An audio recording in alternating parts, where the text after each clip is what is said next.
Shalom, selamat pagi para kekasih Tuhan. Bagaimana kabarnya? Semuanya sehat? Ada sukacita? Haleluya. Bukankah Tuhan selalu menyertai kita setiap saat? Mari kita persiapkan membuka hati untuk menerima renungan pagi. Kita mohon bimbingan Roh Kudus, kita satu di dalam doa. Betapa baiknya Engkau ya Tuhan. Semalaman kami menikmati tidur, dan kini kami boleh bangun dalam keadaan tubuh yang sehat dan segar pula. Itu sebabnya sebelum kami memulai aktivitas kesibukan kami di sepanjang hari ini, kami lebih dulu membuka hati untuk mendengar firman-Mu yang boleh disampaikan kepada kami untuk mendasari hidup kami di sepanjang hari ini. Mari Tuhan berfirmanlah dalam nama Tuhan Yesus, haleluya, amin. Tema renungan pagi ini saudara, yaitu di akhir zaman ini berjagalah senantiasa. Terambil saudaraku dari Lukas 21 ayat 36. Berjaga-jagalah senantiasa sambil berdoa, supaya kamu beroleh kekuatan untuk luput dari semua yang akan terjadi itu, dan supaya kamu tahan berdiri di hadapan Anak Manusia. Nah saudara, hari-hari ini kita berada di masa-masa yang sukar menjelang kedatangan Tuhan kita, Yesus Kristus, yang kian mendekat. Coba perhatikan dengan seksama keadaan dunia sekarang ini. Sudah jelas bahwa semua yang terjadi adalah tanda-tanda akhir zaman sebagaimana yang tertulis di dalam Alkitab. Peperangan yang ada di Timur Tengah terjadi sedemikian rupa, bukan semakin surut, tetapi semakin menjadi-jadi. Bukankah itu suatu tanda supaya kita waspada, mampu membaca tanda-tanda zaman? Nah saudara, sebagai orang percaya, seharusnya kita makin peka rohani melihat hal ini. Firman Tuhan tiada henti-hentinya mengingatkan dan menasihati agar kita benar-benar memperhatikan bagaimana kita hidup. Dikatakan Efesus 5 ayat 15, janganlah seperti orang bebal, tetapi seperti orang arif. Nah saudara, jangan lagi kita bertindak sembrono dan menyia-nyiakan waktu yang ada. Sebaliknya, kita harus mempergunakan waktu atau kesempatan yang ada sebaik-baik mungkin. Sebab apa saudaraku? 2 Petrus 3:9 mengatakan, Tuhan tidak lalai menepati janjinya. Sekalipun ada orang yang menganggapnya sebagai kelalaian, tetapi ia sabar terhadap kamu. Karena ia mengendaki supaya jangan ada yang binasa, melainkan supaya semua orang berbalik dan bertobat.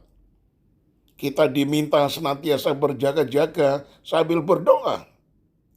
Berjaga-jaga mengacu pada kehati-hatian kita bertindak dan berperilaku, berpikir begitu rupa, penuh kesadaran dan pertimbangan sebelum melakukan tindakan atau perbuatan, supaya tidak menyimpang dari kebenaran. Sebab Tuhan menghendaki kita memiliki gaya hidup yang berbeda dari orang-orang dunia. Dengan kata lain, kita tidak berperilaku sama seperti orang-orang dunia lakukan. Tuhan berfirman dalam Roma 12 ayat 2, janganlah kamu menjadi serupa dengan dunia ini, tetapi berubahlah oleh pembaharuan budimu, sehingga kamu dapat membedakan manakah kehendak Allah, apa yang baik, yang berkenan kepada Allah, dan yang sempurna. Nah saudara, Jika orang dunia hidup menurut keinginan daging, keinginan hawa nafsunya, mereka larut dalam pesta pora dan kemabukan, maka kehidupan orang percaya tidak boleh demikian.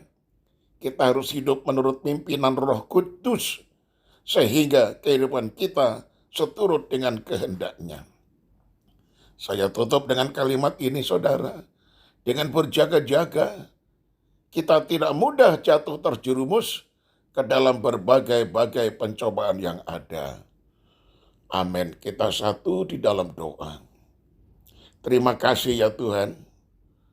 Engkau telah berfirman memberikan nasihat kepada kami, supaya di akhir zaman ini kami senantiasa berjaga-jaga dan berdoa. Itu artinya selalu ada waktu yang kami sisihkan secara khusus untuk bersekutu dengan Tuhan, untuk mendengar firman-Mu, untuk memasyurkan nama-Mu lewat penyembahan pribadi. Dan itu juga berarti kami harus lebih meningkatkan kesetiaan kami beribadah dan melayani, serta taat melakukan semua perintah-perintah Tuhan. Itulah yang dimaksud dengan berjaga-jaga. Sehingga perbuatan kami, kelakuan kami, tutur kata kami, tindakan kami, sepak terjang kami tidak seperti orang dunia. Karena kami telah menjadi ciptaan yang baru, sehingga kami bisa menjadi saksi dan teladan di dalam kebenaran. Terima kasih banyak Bapa di sorga. Tanamkan firman-Mu di dalam loh hati kami, sehingga benar-benar Engkau memperkenankan hidup kami, dan Engkau menjadikan kami sebagai alat yang berguna membuka mulut untuk bersaksi, juga lewat perbuatan hidup kami yang sudah diubahkan dan lahir baru, sehingga orang-orang yang masih hidup dalam kegelapan, mereka melihat terang yang benderang di dalam diri kami, dan mereka mengikuti cara kami hidup, dan mereka diselamatkan. Terima kasih Tuhan, sepanjang hari ini kami taruh hidup kami di dalam penggembalaan tangan Tuhan. Bawalah kami kepada air yang tenang, rumput yang hijau. Semua kebutuhan-kebutuhan kami Tuhan sediakan. Apa yang menjadi kerinduan kami, Tuhan buka jalan. Usaha bisnis kami, pekerjaan, seluruh jemaat-Mu, Tuhan akan memberkati. Demikian juga semua anak-anak yang bersekolah, yang berkuliah, berikan mereka kesungguhan untuk belajar, sehingga tepat pada waktunya mereka boleh lulus dan naik ke tingkat yang lebih tinggi. Dan yang sudah university, Tuhan buka jalan supaya dapat pekerjaan yang sebaik-baiknya. Segala hormat pujian bagi Engkau. Di dalam nama Tuhan Yesus Kristus kami alaskan doa kami. Haleluya. Amin. Nah, shalom saudaraku. Sampai besok pagi. Tuhan Yesus memberkati dan tetap semangat.